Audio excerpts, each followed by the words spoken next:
सेहत को लेकर अगर आप परेशान हैं तो इस सावन में हम ऐसे क्या रेमेडीज और उपाय कर सकते हैं कि सावन के इस पावन महीने में हमारी जीवन के अंदर हमारी सेहत बहुत अच्छी रह जाए।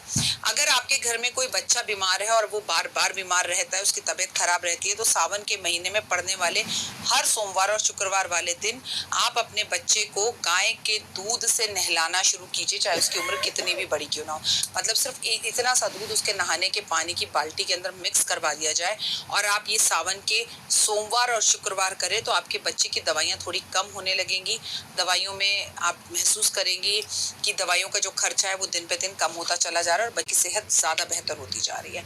अगर ब्लड प्रेशर की समस्या से ग्रसित हैं आप, तनाव आपको महसूस होता है और ये भी आपको पता है क्योंकि ये साल मंगल इस साल का राजा है विक्रम संवत 2081 के हिसाब से, तो आपको इस साल बीपी शुगर बहुत तंग कर सकता है, खुद तनाव से ग्रस्त हो सकते हैं। सावन के में पड़ने वाले महीने में जितने भी संडे आए, संडे वाले दिन आपको क्या करना है, शाम को गाय के दूध को सोने वाले बेड के पास एक पात्र में रखना है और सोमवार सुबह उठकर इस दूध को आपको किसी भी पीपल के पेड़ में रख देना है, पीपल के पेड़ पर चढ़ा देना है।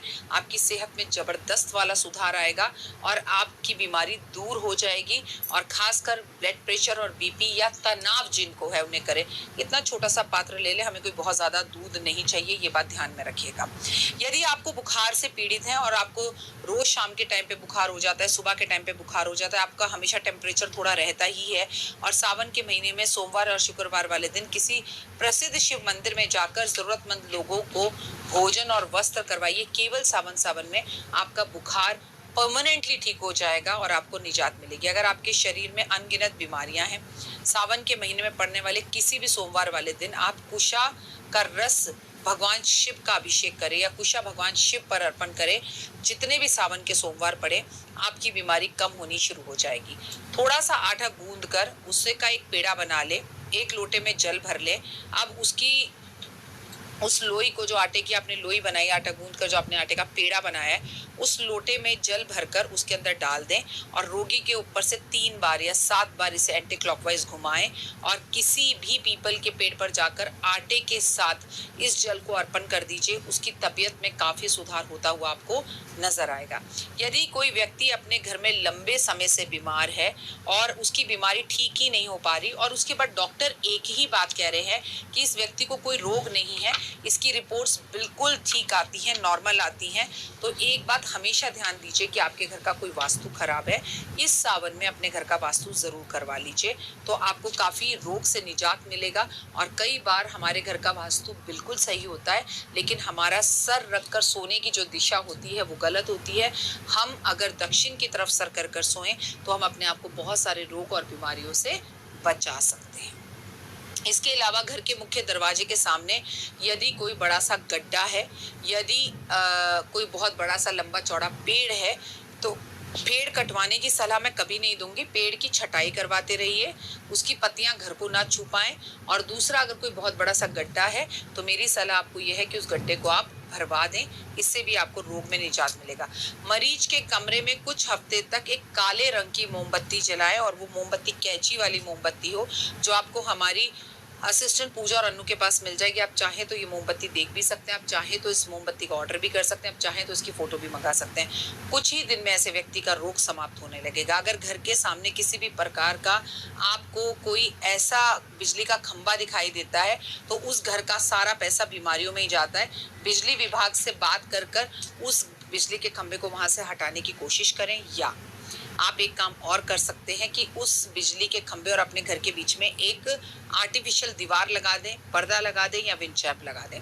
अगर आपके घर के मुख्य दरवाजे पर आप रोज हल्दी और कुमकुम का तिलक लगाएं पूरे सावन के महीने में, तो आप महसूस करेंगे कि आपके घर में से रोग दूर हो रहे हैं, बाय बाय हो रहे हैं। अगर बीमार व्यक्ति का रोज नियमित रूप से भगवान की तस्वीर के सामने अगरबत्ती भी मात्र जला दे और अपने रोग के खत्म होने की कामना करे, तो आप महसूस करेंगे कि उसका रोग खत्म हो रहा है। सावन के पावन महीने में शिव परिवार की पूजा जरूर करें, शिव पुराण का पाठ पढ़ें या फिर उसे सुने, इससे भी आपके रोग दूर होंगे। संभव हो सके तो सावन के पावन महीने में अपने लिए आप महामृत्युंजय की पूजा 5 पंडितों को बिठाकर जरूर करें।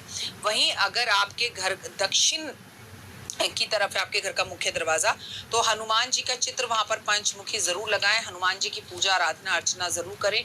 इससे भी सावन के इस पावन महीने में रोग और कष्ट तकलीफें दूर होंगे। लेकिन अपने कुछ नियम बना लें। सुबह उठें, सबसे पहले अपने हाथ जोड़े बिस्तर पर बैठे बैठे और मुस्कुराएं, बहुत मुस्कुराएं। उसके बाद धरती को प्रणाम करें। धरती को प्रणाम करने के बाद धरती पर पांव रखें, पूरा घर खोलें। सावन के पूरे पावन महीने में पेड़ पौधों की सेवा करें और कोशिश करें कि आप दूध, दही और पनीर, दूध से बनी हुई आइटम्स का जो सेवन है सावन भादों के महीने में आप ना करें, तो भी आपकी सेहत में काफ़ी सुधार आएगा और चीज़ें आपको बेहतर होती हुई दिखाई देंगी। लेकिन एक बात पर ज़रूर ध्यान दीजिएगा कि अगर आप जिंदगी में सारे उपाय कर रहे हैं और उपाय करने वाले आप हैं और आप ही उपाय कर रहे हैं और इसके बाद भी कोई भी उपाय आपको लग नहीं रहा और कोई भी उपाय से आपका फायदा नहीं हो रहा है, कोई भी उपाय आपको मतलब लाइफ में आपकी सक्सेस नहीं दिलवा रहा है, करने वाले आप खुद हैं, बताने वाला चाहे दुनिया का कोई भी एस्ट्रोलॉजर हो, लेकिन इसके बाद भी अगर आपके घर के अंदर कोई भी काम आपका बनता नहीं और आपके काम रुक जाते हैं, तो आपके घर में एक बड़ा वास्तु दोष हो सकता है और कहीं ना कहीं आपकी किस्मत का कनेक्शन तो कहीं टिका हुआ है, रुका हुआ है, अटका हुआ है, जिसकी वजह से आपके काम नहीं बन रहे। उस विषय पर ध्यान जरूर दें। फिलहाल मुझे दीजिए इजाजत। कमेंट्स में सिर्फ और सिर्फ जय माता दी लिखें। अपने और अपनों का बहुत ध्यान रखें। God bless you. आपका दिन शुभ और मंगल में हो। परमपिता परमात्मा से ऐसी कामना।